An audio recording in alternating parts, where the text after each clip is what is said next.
এখানে এতটাই ঘন জঙ্গল যে কোনো কিছু দেখা যাচ্ছে না, কিন্তু দুঃখজনক হলেও আমার আগুনের কোনো না কোনো ব্যবস্থা করতে হবে।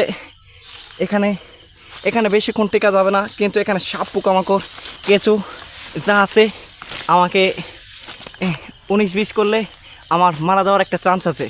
সো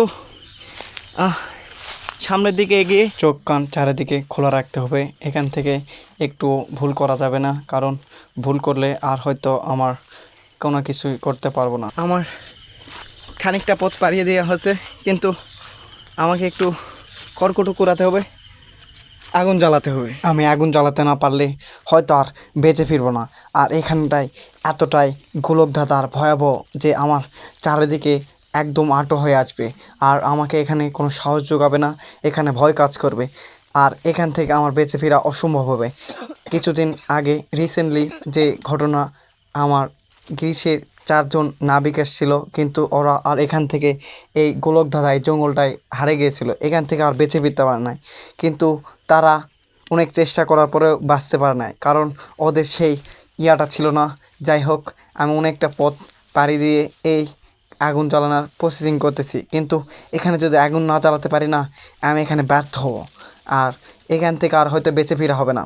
কারণ এই আগুন না জ্বালালে হিংস্র প্রাণী, হিংস্র পশু যা আমাকে আক্রমণ করার সম্ভাবনা থাকে। কিন্তু দুঃখজনক হলেও চারিপাশটা এতটাই অন্ধকার যে কোনো কিছু দেখা যাচ্ছে না, আর সাইড থেকে এমন সাউন্ড আসতেছে আর আমার ভিতরে ভয় কাজ করতেছে।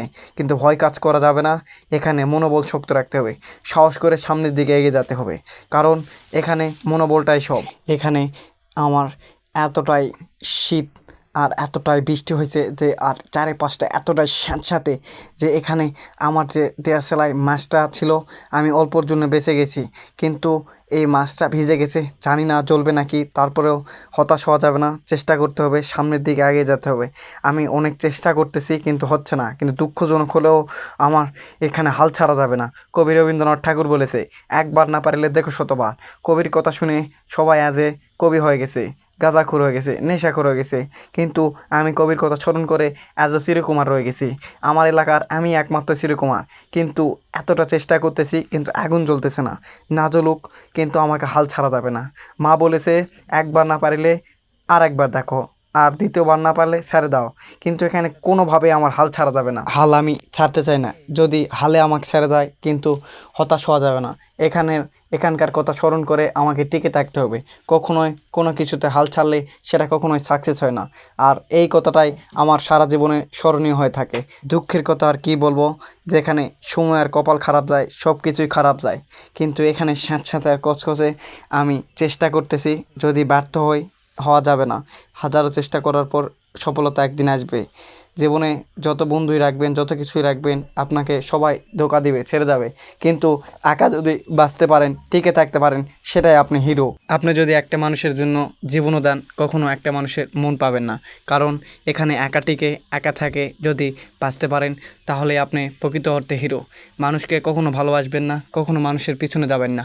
আপনার লক্ষ্য, আপনার টার্গেট, আপনার স্বপ্ন আপনি পূরণ করবেন, চেষ্টা করবেন, হাল কখনো ছাড়বেন না। আর হাল কখনোই ছাড়বেন না, কারণ এখানে বাবা মার দোয়া আছে। বাবা মাকে কখনো অবহেলা করবেন না। এখানটায় খুবই মিস করতেছি বাবা মাকে, কিন্তু কী করার, আর একা আছি, বাবা মার কথা মনে হচ্ছে। অবশেষে আমার আগুনটা জ্বললো। আর যেটা বলতে চাচ্ছি, আপনারাই কখনো কারো প্রতি আশা করবেন না, সব সময় সামনের দিকে এগিয়ে যাবেন। অন্য কাউকে ভালোবাসবেন না, যদি কাউকে ভালোবাসেন তবে ছ্যাঁকা 100% খাবেন। অতএব আপনার অ্যাটলিস্ট আপনার নিজেকে ভালোবাসা উচিত। আপনি যদি নিজেকে ভালোবাসেন, তবে আপনি আসলে হিরো। আমি আমার বাস্তব অভিজ্ঞতা থেকে বলছি, আমার কথা কেউই মূল্যায়ন করে না, এর রেসপন্স করে না, কারণ আপনি এই সেম কথাগুলোই যখন স্যারের বলবে বা কোনো গুরুজন বলবে, তখনই আপনারা শুনবেন আর বিশ্বাস করবেন। এই জন্যই বলা আছে, ফ্রিতে কোনো কিছু দিতে নাই, বাঙালিরা ফ্রিতে বিড়িও মিলে না। আর আমি ফ্রিতে যদি জ্ঞান দেই, কিছু বলি, তাহলে বলে জ্ঞান দেয়। যাই হোক, পোলাপানের আগেও যাওয়া যাবে না, পিছনে যাওয়া যাবে না, সামনের দিকে এগিয়ে যেতে হবে। কিন্তু দুঃখজনক হলেও এখানটায় আমার বেঁচে ফিরতে হবে। এখানটায় আপনারা কখনো যদি আটকা পড়েন, তবে অবশ্যই আমার এই জিনিসটা দেখে এই টিক্সটা ফলো করার চেষ্টা করবেন। আমি বলি, কিন্তু তুমি শোনো না। গ্রামের ভাষায় একটা প্রবাদ আছে যে, গরিবের কথা বাসি হলে মিষ্টি হয়। তুমি আমার কথা তখনই শুনবা যখন তুমি অবশেষে আমি জ্বালাতে পেরেছি আগুন। এখন আপনাদের এই মশাল জ্বালিয়ে দেখাবো কিভাবে মাছ খুঁজতে হয় আর খাবার খুঁজতে হয়। So follow me. আমি ঠিক জানি না, আমার মাথার উপরে কি যেন একটা সাউন্ড আসতেছে আর আমার ভিতরে এতটাই ভয় কাজ করতেছে যে আমি সামনে পিছনে আগে কিছুটাই দেখতে পাচ্ছি না। কিন্তু এখানে আমার মশাল জ্বালিয়ে আমার খাবার খুঁজতে হবে, না হলে আমার প্রচণ্ড ডিহাইড্রেশন আর ক্ষুধার্ত হয়ে আমি মারা যাওয়ার একটা চান্স থাকবে। সো আমার